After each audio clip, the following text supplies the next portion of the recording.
Em Chainsaw Man existe uma temática cabulosa sobre quem abre uma porta sempre recebe uma desgraça. E com isso, vamos para o encontro de Asa com Yuko. Mas, por mais bizarro que tenha sido o encontro entre as duas garotas, o final do capítulo nos mostra porque esse dogma continua vivo na história, de que como nunca deve se abrir uma porta em Chainsaw Man.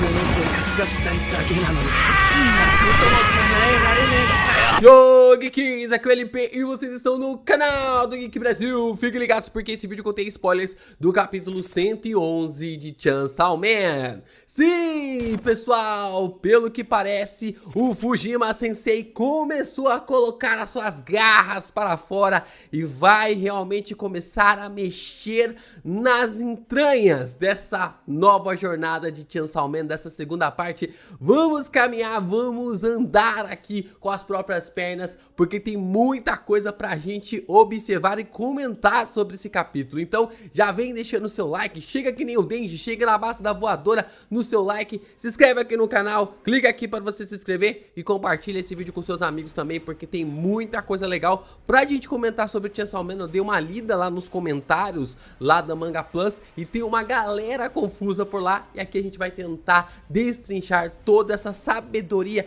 essa mente avançada do Fujimas de uma forma que ele só nos dá pedradas. Vamos lá, né? O capítulo começa ali com Asa saindo do seu AP e perguntando para Yuko se ela quer comer ali ela, né? E aí a quinta série grita alto, né, gente? A quinta série, meus amigos, a quinta série fica... Meu Deus, que duplo sentido é esse? O que você quer dizer com isso, Fujimoto? Mas a Yuko, ela responde que não, e aí a sua quinta série interior já volta pro lugar, mas ela logo muda de opinião e a sua quinta série volta de novo e você fica realmente com essa questão. E aí, vai ou não vai? Dizendo que é melhor ela virar-se de costa, né? A própria Yuko disse que ela vai se virar de costa para que ela não sinta vontade de comer ali a própria Asa. E aí ela meio que começa a dizer, né, que isso tá meio que amenizando o seu instinto, mas ao ter visto ali a Asa, ela já começou a ter essa manifestação do seu instinto querendo comer a personagem. Ela diz que veio se despedir e que pelos parentes distantes dela, ela pode observar alguma pessoa que pode ser um caçador de demônios e que talvez ele saiba como reverter a forma do corpo dela, né? A própria ação do que aconteceu com a Yuko, ela realmente é muito confusa, né? O próprio Fujimoto não tá muito ligando de explicar o que aconteceu. A gente sabe que ela fez um pacto, né? Ela fez um pacto com o Demônio da Justiça. O Demônio da Justiça não possuiu o corpo dela, né? Não se tornou uma infernal, mas as consequências de ter feito o pacto e de ter realmente convocado ali, né? No caso, por exemplo, ali da própria Himeno, né? A Himeno, ela poderia perder uma parte do corpo dela toda vez que ela usava o poder do demônio fantasma, né? E aí chega um momento em que ela pede, né? Ela consegue usar partes, né? Ela perdeu, acho que foi uma parte do olho, né? Eu acho que ela deu o olho, alguma coisa assim, pra poder, eu não lembro agora direito. Mas o que eu quero chegar, o objetivo aqui é que precisa se dar algo para um demônio para se firmar um contrato. Então, quando ela manifesta o poder do demônio da justiça, o demônio da justiça dá aquela forma pra ela, como se fosse uma espécie de contrato, né? Falando assim, ó, não vai sair de graça não, não vai sair de graça não, é pra você utilizar os meus poderes, né? Então, como a gente pode observar aqui, pelo que dá a entender nessa formação aqui da própria Yuko, o próprio demônio da justiça deixou ela nessa forma e não vai voltar atrás, né? E aí ela vai atrás, ou vai tentar atrás ali de um caçador para tentar reverter a formação do seu corpo. Ela diz que se tiver que morrer, que seja assim então. Yasa sente muito, achando que Yuko fez um contrato da justiça para defender ela, né? E aí a gente tem 3 quebras de expectativas agora, né? A primeira é essa, né? Porque a própria Asa tá ali falando, não, você fez um pacto com o demônio da justiça por mim. E aí vem a Yuko, quebra a perna. Pá! Falando, não foi um pacto por causa de você, mas sim porque eu queria me tornar igual o Chainsaw Man. Eu queria me tornar igual o Chainsaw Man. e que se ela fosse igual ao Chainsaw Man, assim as pessoas poderiam gostar dela. E basicamente ela usou a Asa como uma desculpa, que ela nunca pensou realmente em salvar a sua amiga do bullying. Mas então ela contorna a situação dizendo que salvou a Asa porque acreditou que ambas poderiam ser amigas, e porque ela não tinha amigos, ela acabou fazendo isso. Yuko diz que sente que fez algo terrível e que matou o seu vizinho e os seus colegas da escola, e que isso não pode ser a justiça. Asa chama Yuko como se estivesse entendendo ela, e Yuko continua falando que fez um pacto com o demônio da justiça para entender melhor os pensamentos das pessoas. Porém, ela mal consegue discernir mais quais são os seus pensamentos e da multidão, né? Agora, os pensamentos começam realmente a ecoar dentro da mente dela e ela não consegue discernir mais quais são os seus pensamentos e também quais são os pensamentos da multidão ao seu redor. Só que aí que vem a segunda sacada, né? A segunda quebra de expectativa, porque a gente tá achando que a própria Mitaka tá se compadecendo ali da Yuko, da fala dela e tudo mais. Só que quando a gente observa, a Asa não tá fazendo nada disso, né? Ela realmente está passando ali por uma situação na qual a própria Yuko está estrangulando ela, né? E aí ela pede pra Yuko parar, né? Pede pra Yuko, tá chamando a Yuko pra parar. A própria acaba soltando ali a Asa e pede desculpa. E diz que não sabe mais quem é ela e que precisa ir embora.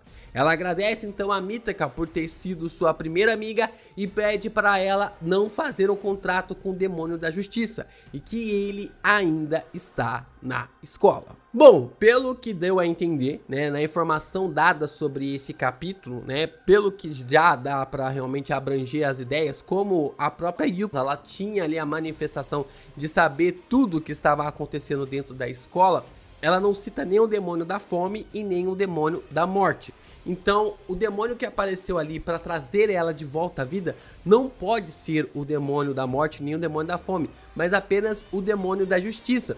E a própria Yuko confirma isso, o que mostra para nós que a garota ali de Sardas também pode ter feito um contrato com o demônio da justiça, né? Acabou realmente fazendo um contrato com o demônio da justiça por algum motivo, por alguma ideia.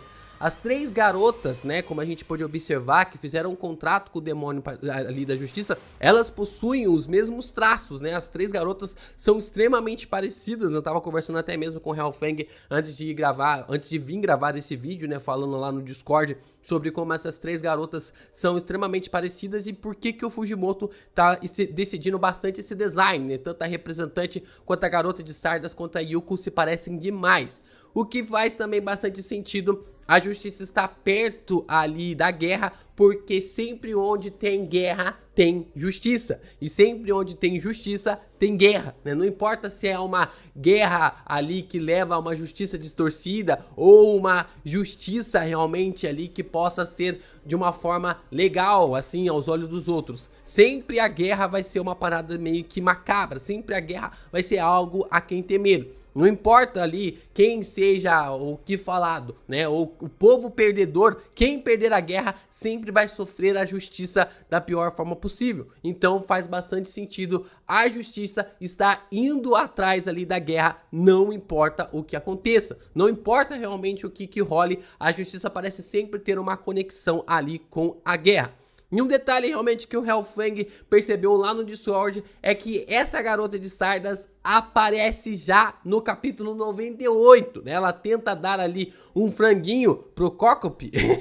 Ela tenta dar um franguinho ali pro Cocop como uma piadinha. E ele fala que aquilo ali pode ser canibalismo, então ele não pode comer. Então ela já havia aparecido lá atrás e agora está sendo reforçada ainda mais na trama. Então que vem a terceira quebra de expectativa, né? Já foram duas quebras de expectativas no mesmo capítulo. Quando vem a terceira, a própria Yuko, ela se vira ali pra ir embora e a Asa chama ela, né? E aí você pensa, não, agora vem o discurso emocional, agora vem o discurso emocional da nova protagonista. Ela vai falar que a Yuko realmente não pode ir embora, que ela não pode desaparecer e tal.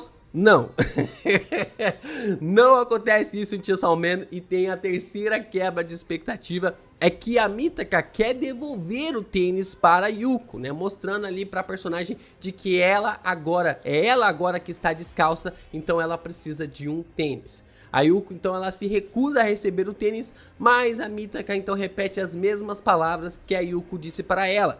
Então ela aceita ficar com o tênis. Lá atrás a própria Yuko disse ali para a Mitaka de que se ela quiser realmente ficar com o tênis ela fica, se ela quiser dar ela dá, se ela quiser vender ela vende, ela só não vai ficar com o tênis. E assim a própria Yuko fica realmente ali embaraçada, envergonhada por dizer aquilo para Asa. E aí as duas começam a sorrir, né, de uma forma realmente de aliviar a tensão que estava naquela conversa. Mas então a Mitaka começa a pensar no que fez nos últimos dias. Ela diz que rir dessa forma é algo horrível, que várias pessoas morreram há pouco tempo e que ela matou tanto a representante quanto também o professor.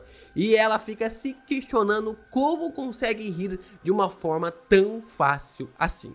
E aí eu comecei a pensar, né? Eu comecei a pensar sobre esse questionamento, essa pergunta ali da Mitaka de uma forma realmente interessante.